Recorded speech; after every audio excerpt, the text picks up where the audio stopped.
Ji, good evening ladies and gentleman. कैसे हैं आप सब लोग? ठीक हैं।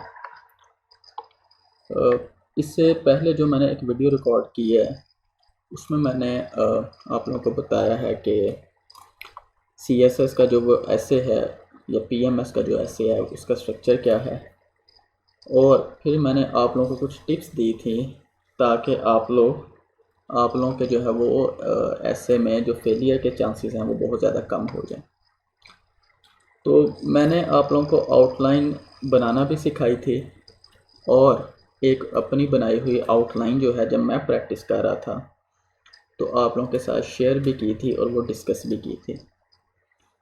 तो मैंने जैसे लास्ट वीडियो में भी आप लोगों के साथ डिस्कस किया था कि एक आउटलाइन जो है, एक दो आउटलाइंस हम और बनाएंगे ताकि आप लोगों की जो आउटलाइन बनाने के ऊपर कमांड है वो आप लोगों की थोड़ी सी स्ट्रॉन्ग हो जाए। तो ये वाली जो वीडियो है इसमें भी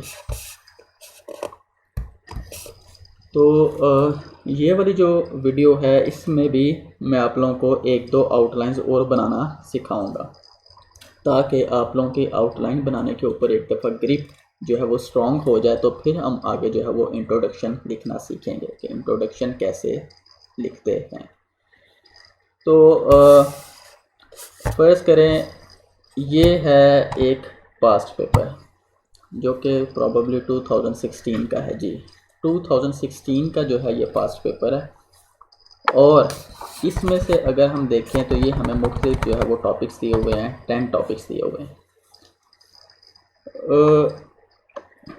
आप लोगों को जब भी आप पास्ट पेपर्स को कंसल्ट करेंगे तो मुख्तलिफ किस्म के टॉपिक्स नज़र आएंगे। इसमें से कुछ टॉपिक्स ऐसे होंगे जिनके टाइटल्स में कॉलन दिया हुआ होगा। अगर आप टॉपिक नंबर देखें 1 यानी फर्स्ट टॉपिक देखें, world as a global village, तो आगे इसमें कॉलन दिया हुआ है, world as a global village colon learning to live together. इसी तरह अगर आप टॉपिक नंबर 5 देखें, crisis of good governance in Pakistan colon need for reforms and institution building. इसी तरह टॉपिक नंबर 6 देखें, promotion of tax culture in Pakistan colon perspective prospects and challenges. तो आपने देखा कि 2-3 टॉपिक्स ऐसे हैं जिसमें कॉलन दिए हुए हैं। जब आपको पेपर दिया जाएगा तो आप सारे टॉपिक्स को एक दफ़ा गो थ्रू करेंगे, केयरफुल रीड करेंगे, तो आपने स्पेसिफिकली ये जो पंक्चुएशन मार्क्स दिए होते हैं, फ़र्ज़ करें अगर किसी टाइटल में किसी ऐसे के सब्जेक्ट में जो है वो क्वेश्चन मार्क दिया हुआ है, या जो कॉमास दिए हुए हैं, जो फुल स्टॉप्स दिए हुए हैं, अगर साइन ऑफ इंटरजेक्शन दिया हुआ है, जैसे टॉपिक नंबर 7 है gender equality is a myth, इसमें एक इंटरजेक्शन का जो साइन है वो लगाया गया है। टॉपिक नंबर 9 देखें तो इसके एंड में क्वेश्चन मार्क लगाया गया है। इसी तरह जो टॉपिक नंबर 5, 6 और फर्स्ट टॉपिक है इसमें कॉलम्स दिए गए हैं, तो आपने स्पेसिफिकली इनके ऊपर जो है वो बड़े गौर से इनको जो है ना वो नोट करना है। उसकी रीज़न ये है कि आपका जो ओवरऑल जो ऐसे फ्लो करेगा वो बहुत ज़्यादा इन क्वेश्चन मार्क्स के ऊपर, इन कॉलम्स के ऊपर, ये जो पंक्चुएशन मार्क्स है इनके ऊपर डिपेंड करता है। तो आपने इनको बड़ा केयरफुली हैंडल करना है। तो आज हम करेंगे आउटलाइन ऐसे टॉपिक्स की बनाएंगे जिनमें कॉलन आता है, और फिर कोशिश करेंगे कि इसके बाद एक और वीडियो मैं बनाऊं जिसमें हम ऐसे टॉपिक्स को डिस्कस करें, उन एसेस को डिस्कस करें जिसमें क्वेश्चन मार्क आता है या फिर कोई और पंक्चुएशन मार्क आता है। जिनमें कॉलन आता है ये रिलेटिवली इजी होते हैं ऐसे अटेम्प्ट करना। अगर इस तरह का कोई ऐसे आ जाए तो मैं आप लोगों को रिकमेंड करूँगा कि इन ऐसेस को लाजमी चूज़ करें। उसकी वजह यह है कि इन टॉपिक्स में सबसे ज़्यादा क्लैरिटी होती है। फॉर एग्ज़ाम्पल अगर आप टॉपिक नंबर 3 पढ़ें, water crisis and national unity, इसमें आपको फुल क्लैरिटी नहीं है कि आपने इस ऐसे में सारा क्या क्या लिखना है, ठीक है। जबकि अगर आप टॉपिक नंबर 5 देखें जिसमें कॉलन दिया हुआ है तो क्लियर कट एक डायरेक्शन एग्जामिनर ने आपको दे दिया कि आपने क्राइसिस बयान करना है गुड गवर्नेंस का, इसके साथ आपने नीड फॉर रिफॉर्म्स को डिस्कस करना है और इंस्टीट्यूशन बिल्डिंग को डिस्कस करना है। टॉपिक नंबर 6 को देखें, क्लियर कट बताया गया है कि आपने पर्सपेक्टिव बताने हैं, प्रॉस्पेक्ट्स बताने हैं, चैलेंजेस बतानी है, एंड ऑफ कोर्स आपने रिकमेंडेशंस या फिर वे फॉरवर्ड लाजमी देना है, ऑल दो कि वो एग्जामिनर ने नहीं पूछा।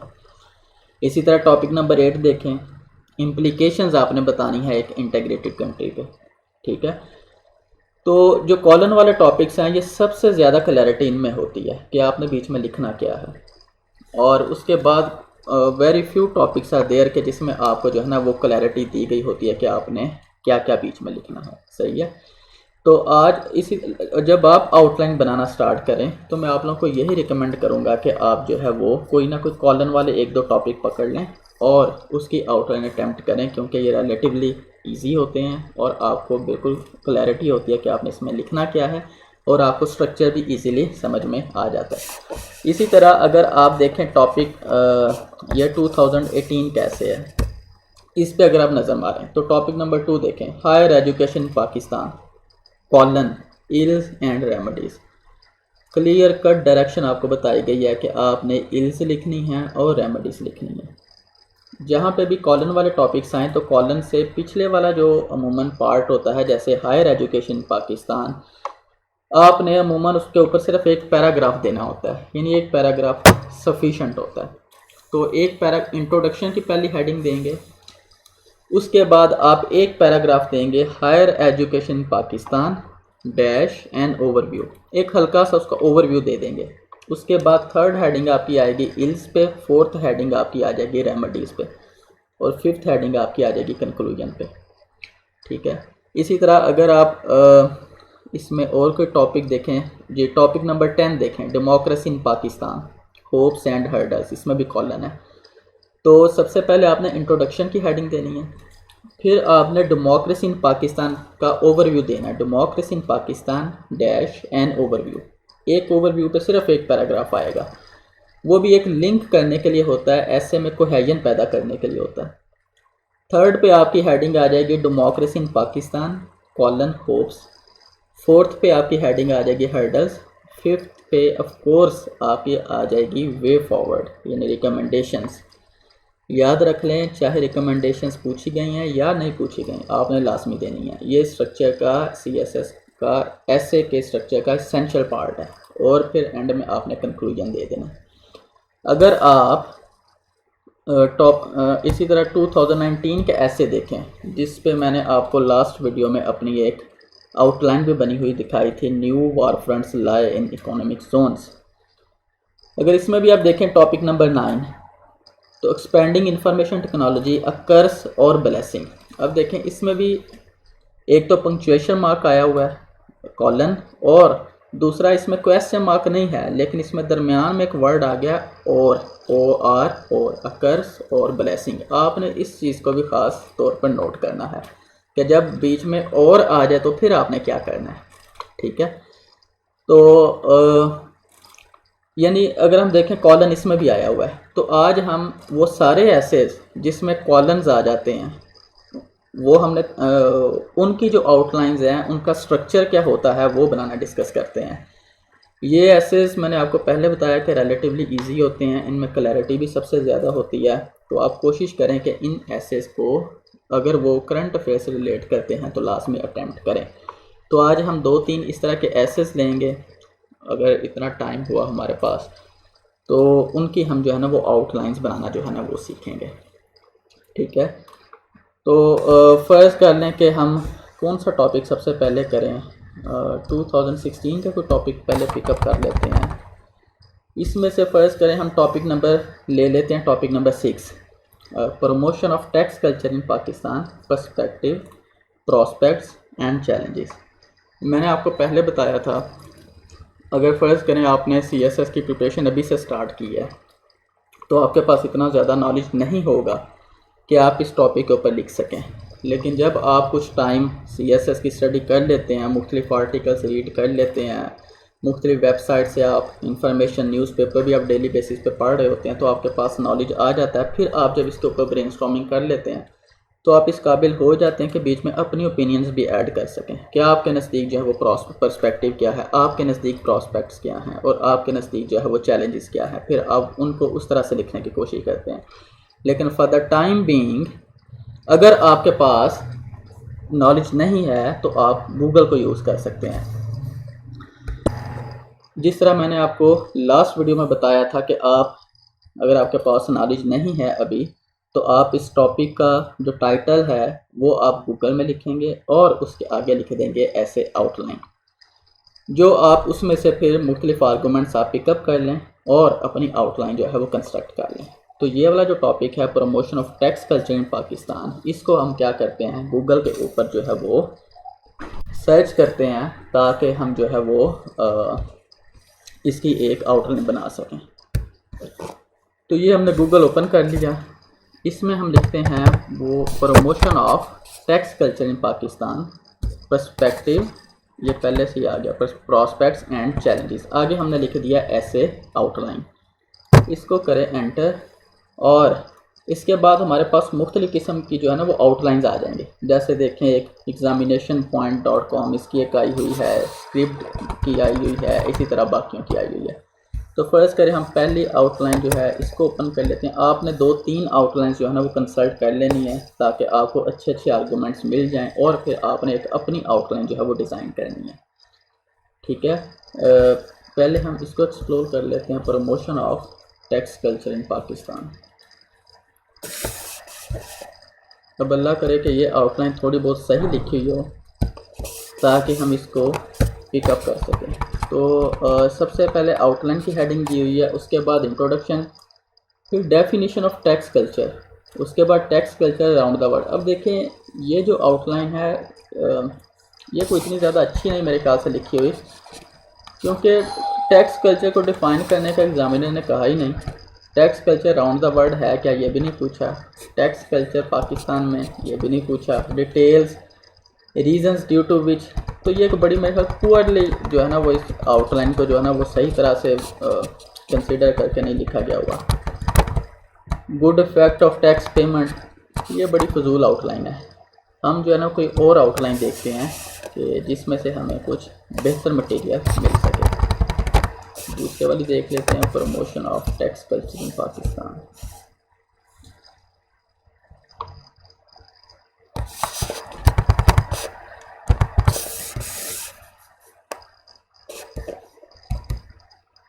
आई होप कि आप लोगों को ये नज़र आ रहा होगा। मैंने वैसे इसको बड़ा करने की कोशिश की है ताकि टैक्स का साइज़ जो है वो थोड़ा बड़ा हो जाए।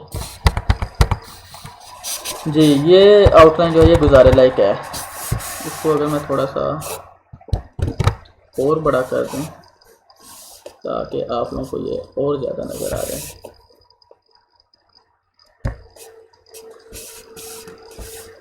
अब देखें इस आउटलाइन में सबसे पहले आउटलाइन की हेडिंग दी गई है, उसके बाद इंट्रोडक्शन की हेडिंग दी गई है, फिर इन्होंने भी डिफाइनिंग टैक्स कल्चर को डिफ़ाइन किया हुआ है। लेकिन मैं आप लोगों को यही बताऊंगा कि जब आप आउटलाइन फर्ज करें, हम इसी से लेकर ना एक आउटलाइन बनाते हैं।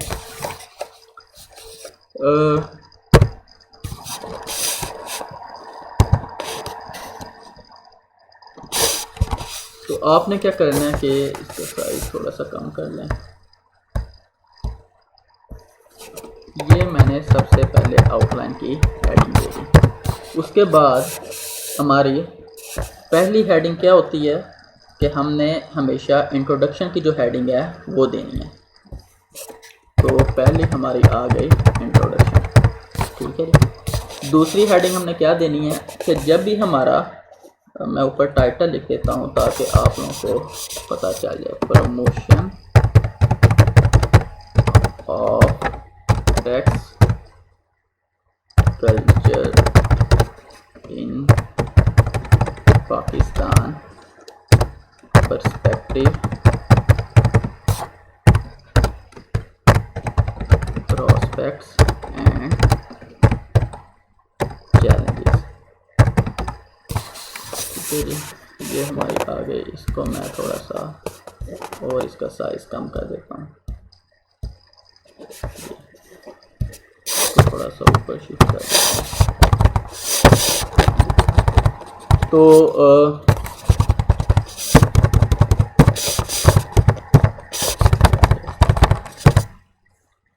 अब देखें, मैंने आपको कहा कि जब भी आपके पास कॉलम्स वाला टॉपिक आ जाएगा तो आपने कॉलम के जो पिछला पार्ट होगा, जैसे promotion of tax culture in Pakistan, आपने उसका एक ओवरव्यू देना। तो हम यही सेम चीज़ इधर से कॉपी करेंगे। आपने जिस तरह का टाइटल में जो वर्ड्स दिए गए होंगे, सेम वही वर्ड्स आपने अपनी आउटलाइन में यूज़ करने हैं। ये चीज़ बड़ी इंपॉर्टेंट है।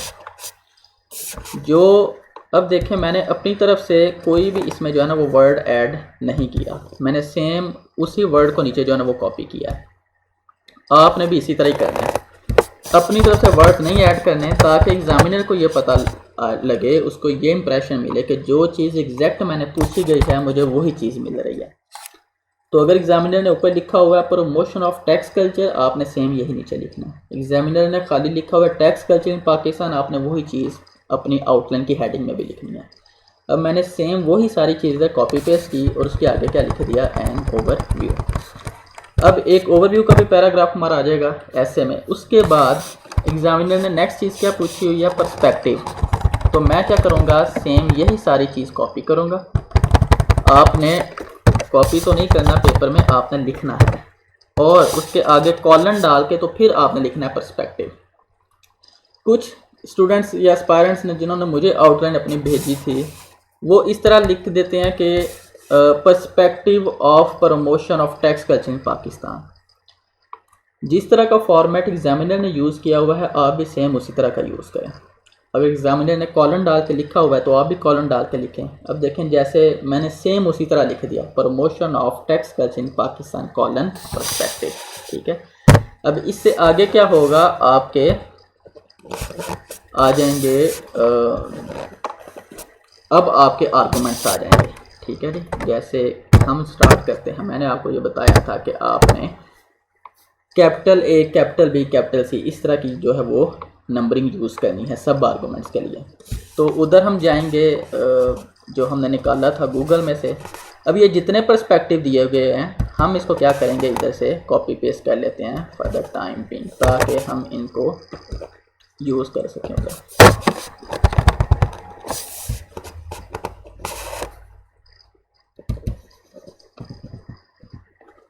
इधर से थोड़ा सा मेरे साथ कॉपी करना थोड़ा डिफ़िकल्ट है, कोशिश तो मैंने की है। ये पता नहीं क्या आ गया। खैर, आप क्या करेंगे, जो उधर लिखा हुआ है आप सारे उधर से लेके अपने क्या लिख लेंगे इधर,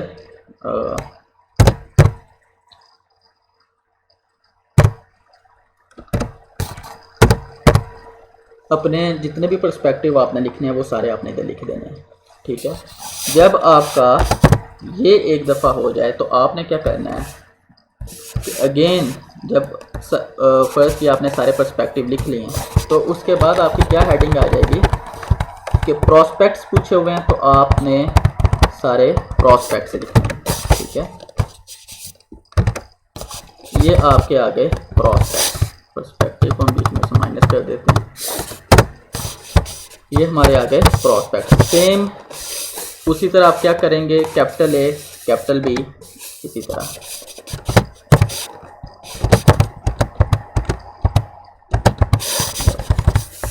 इसका ये वाला जो है ना फॉर्मेट वो इधर कॉपी पेस्ट कर लेते हैं।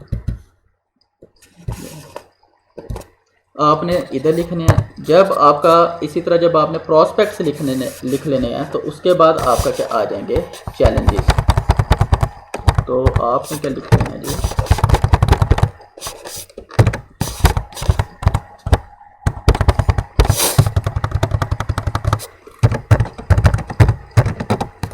ये आ गया चैलेंजेस। ठीक है,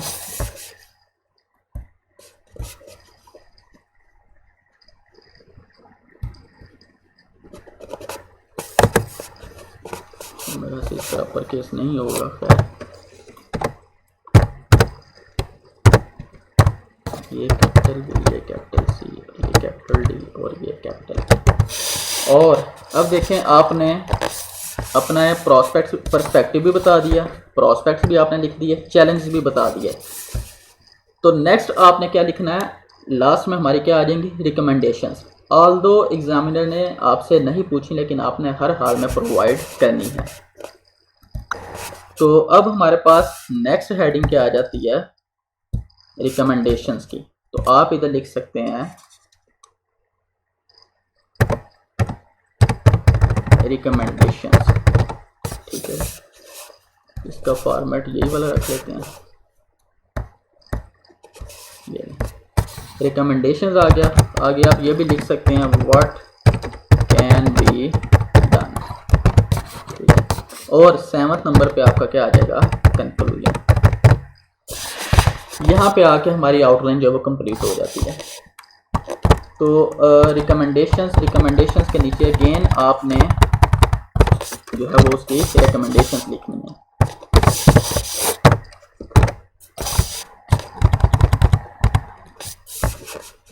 फॉर्मेट हम यही वाला यूज़ करते हैं। ये आपकी रिकमेंडेशन और उसके नीचे से आ गया कंक्लूजन। अब देखें, मैंने आप लोगों के सामने एक आउटलाइन कंस्ट्रक्ट की है, उसका स्ट्रक्चर बनाया है। कहाँ से कॉपी पेस्ट मैंने करना था वो भी मैंने आपको बता दिया। तो जब भी कॉलम वाले आपके पास टॉपिक्स आ जाएं तो आपका जो आउटलाइन बनाने का स्ट्रक्चर है वो यही होगा जो कि मैंने फॉलो किया है। तो ऊपर आपका टाइटल आ गया, यह वाला आपका टाइटल है। फिर आपने आउटलाइन की हेडिंग दे दी। उसके बाद हर ऐसे की जो भी आप आउटलाइन लिखेंगे उसमें सबसे पहली हेडिंग होगी वो होगी इंट्रोडक्शन।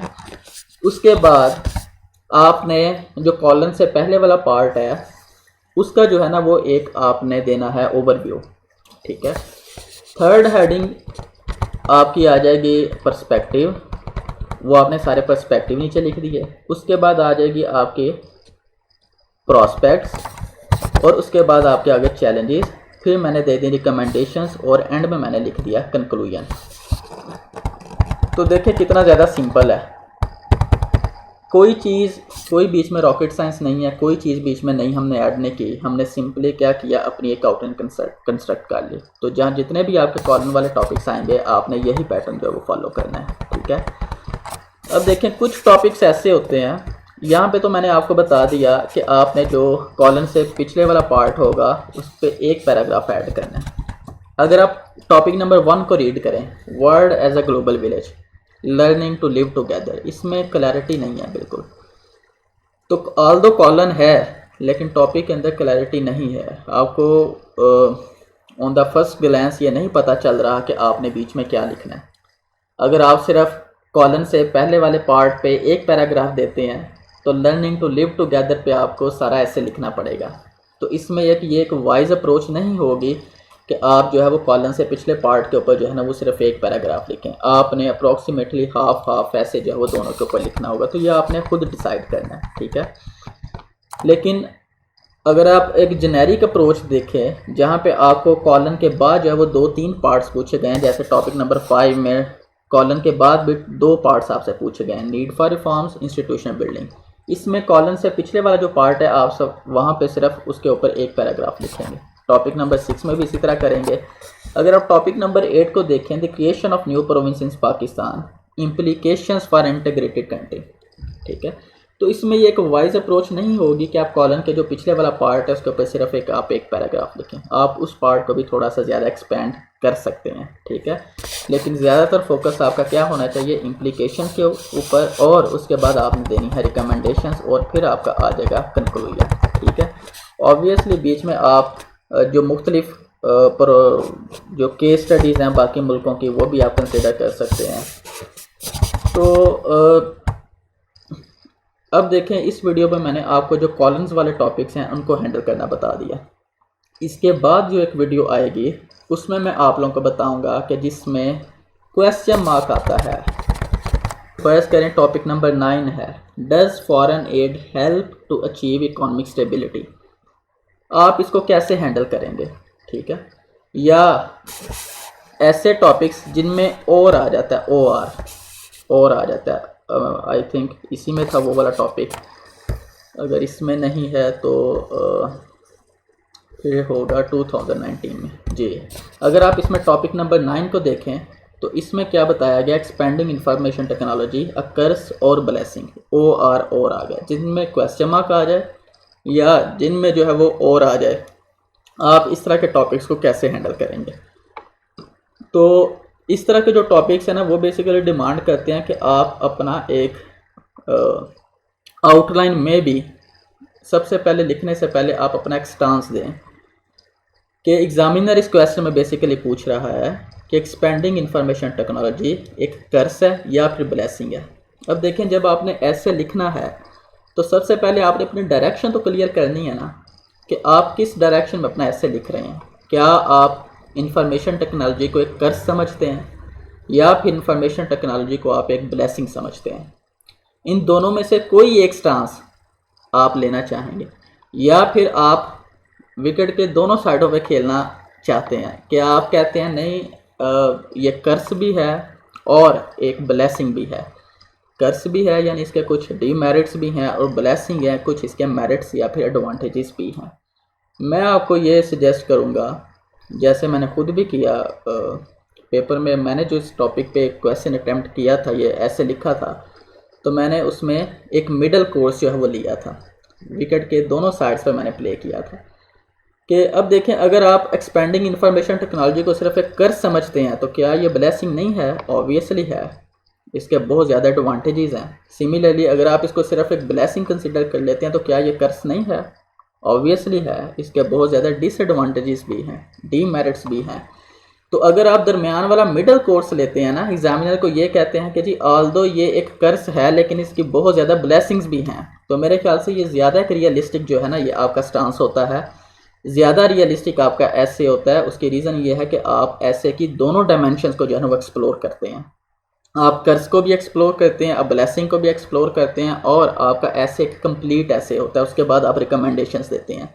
अगर आप कोई एक स्टांस ले लेते हैं, फ़र्ज़ करें आप कह देते हैं नहीं नहीं इंफॉर्मेशन टेक्नोलॉजी जो है ये सिर्फ एक कर्स है, ये ब्लेसिंग बिल्कुल भी नहीं है, तो ये आपका ऐसे वन साइडेड हो जाता है।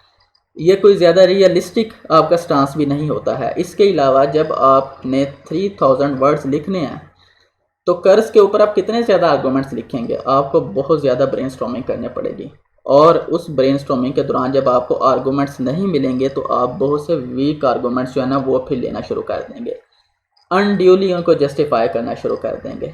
तो इसलिए ऐसे टॉपिक्स जिसमें क्वेश्चन मार्क आ जाए या फिर जिसमें और आ जाए, जिसमें एग्जामिनर आपकी ओपिनियन पूछे कि आपसे ये कहे कि आप एक स्टांस लें, तो ऐसे सारे टॉपिक्स में आपने मिडल कोर्स जो है उसको चूज़ करना है ताकि आपका ऐसे कॉम्प्रिहेंसिव ऐसे हो, आप ऐसे की सारी डायमेंशंस को एक्सप्लोर करें और सबसे बढ़ के ये कि आपकी ऐसे की लेंथ इजीली कवर हो जाए और आपको आर्गूमेंट्स के लिए जो है ना वो ज़्यादा ख्वारी ना करनी पड़े।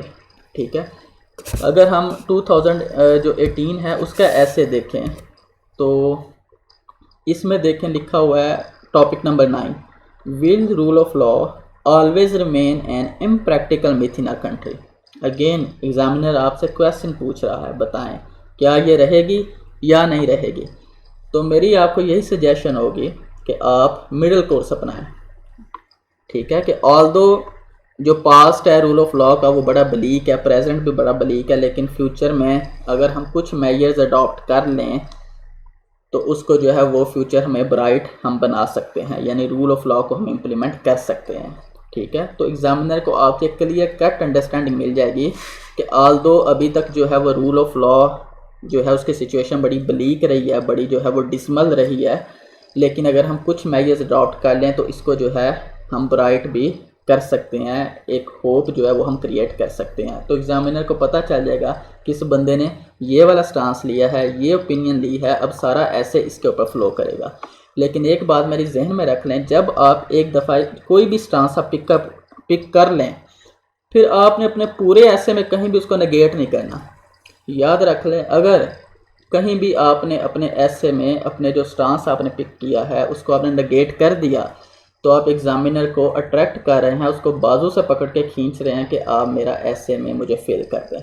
ठीक है, आपने इस तरह नहीं करना है। याद रख लें, कोई भी स्टांस सही या गलत नहीं होता है।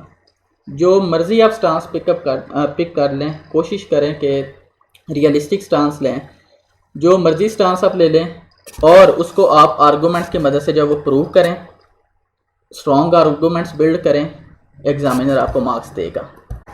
तो ठीक है, आपने ये नहीं समझना है कि आया हम जो है वो अगर हम जिस तरह मैंने पिछला टॉपिक आपको बताया था, कर्स है या ब्लेसिंग है, हम कर्स वाला स्टांस ठीक है या ब्लेसिंग वाला स्टांस ठीक है या फिर मिडल कोर्स ठीक है, तीनों स्टांसेस ठीक है, लेकिन ज़्यादा वाइज़र यही चीज़ है कि आप मिडल कोर्स चूज़ करें। कभी भी कोई एक वन साइडेड अपनी ओपिनियन ना दे और दूसरा अपने स्टांस को सपोर्ट करने के लिए स्ट्रॉन्ग आर्गूमेंट्स जो हैं उनको सर्च करें, वीक आर्गूमेंट्स आप ना लें और फिर आप अपने पूरे ऐसे में उस स्टांस के अगेंस्ट ना जाएं।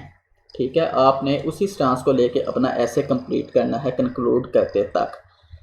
तो ये जो स्टांस होता है ना, इसी चीज़ को एक दूसरा नाम दिया जाता है जिसे कहते हैं थीसिस स्टेटमेंट। थीसिस स्टेटमेंट कुछ भी नहीं है, ये सिंपली इस टॉपिक के बारे में आपका स्टांस है। कुछ टॉपिक्स में आपको थीसिस स्टेटमेंट की ज़रूरत होती है, जैसे इधर टॉपिक नंबर 9 जो अभी मैंने आपके सामने रीड किया है। इसी तरह 2019 का ऐसे था, उसमें टॉपिक नंबर 9 में अगर देखें कर्स और ब्लेसिंग, आपने अपना स्टांस तो देना ही है ना कि ये कर्स है या ब्लेसिंग है, ये दोनों है। तो ये जो स्टांस आप लिखते हैं इसी चीज़ को बेसिकली कहते हैं थीसिस स्टेटमेंट। तो नेक्स्ट वीडियो में मैं आपको 2-3 ऐसे टॉपिक्स एक्सप्लेन करूँगा। वैसे एक्सप्लेन तो मैंने इसी में कर दिया, लेकिन मैं एक ऐसे टॉपिक्स आपको लिखना सिखाऊंगा जिसमें आपको थीसिस स्टेटमेंट चाहिए होती है। कुछ ऐसे जो कॉलन वाले हमने पहले डिस्कस किए हैं, जो एक ऐसे हमने आज अटेम्प्ट किया है, promotion of tax culture in Pakistan, आपने देखा उसमें कहीं भी एग्जामिनर ने आपसे आपका स्टांस नहीं था पूछा है। सिंपल उसने कहा था कि एक पैराग्राफ दें टैक्स कल्चर के ऊपर, पर्सपेक्टिव बताएं, प्रॉस्पेक्ट्स बताएं, चैलेंजेस बताएं। आपने ये सारी चीज़ें बता कर रिकमेंडेशंस दे दी। थीसिस स्टेटमेंट हर टॉपिक में देना ज़रूरी नहीं होती है, जिस तरह मैंने अभी आपको ये एक आउटलाइन बना के दिखाई है, इसमें थीसिस स्टेटमेंट की बिल्कुल ज़रूरत नहीं है। सिर्फ आपसे जहाँ पे एग्जामिनर ने स्टांस पूछा होगा, फ़र्ज़ करें क्वेश्चन नंबर 10 है, क्वेश्चन मार्क भी नहीं है, आपने classrooms decide the future of the nation examiner कह रहा है, आपने इसके ऊपर ऐसे लिखना है, आपका क्या स्टांस है एग्जामिनर ने नहीं पूछा, वो आप सिंपली इसके ऊपर अपनी आउटलाइन बना सकते हैं। ठीक है, टॉपिक नंबर 6 देखें, new waves of feminism and our culture. कोई स्टांस नहीं पूछा गया है, कोई आपसे ओपिनियन नहीं मांगी गई है, आपसे सिंपली कहा गया कि आप न्यू वेव्स बताएं फेमिनिस्ट की और हमारे कल्चर के ऊपर उनका इम्पैक्ट क्या है या किस तरह रिलेट करता है वो बता दें। ठीक है, तो सिर्फ आपने थीसिस स्टेटमेंट उन्हीं एसेस में लिखनी है जिनमें एक्चुअली एग्जामिनर ने आपसे पूछा गया हो। जैसे टॉपिक नंबर 9 है, इसमें और का वर्ड आया हुआ है, तो जब आपके पास इस तरह और का वर्ड आ जाए या आपके पास क्वेश्चन मार्क आ जाए, जैसे इसमें भी टॉपिक नंबर 9 है, तो इसमें एक्चुअली आपसे पूछा गया है कि आप एक क्लियर कट पहले लाइन इंडिकेट करें, उसके बाद आप जो है वो अपना ऐसे लिखें। इसमें अगेन टॉपिक नंबर 9 2016 का जो ऐसे पेपर है, इसमें देखें, does foreign aid help to achieve economic stability. क्या फॉरेन एड से इकोनॉमिक स्टेबिलिटी आती है?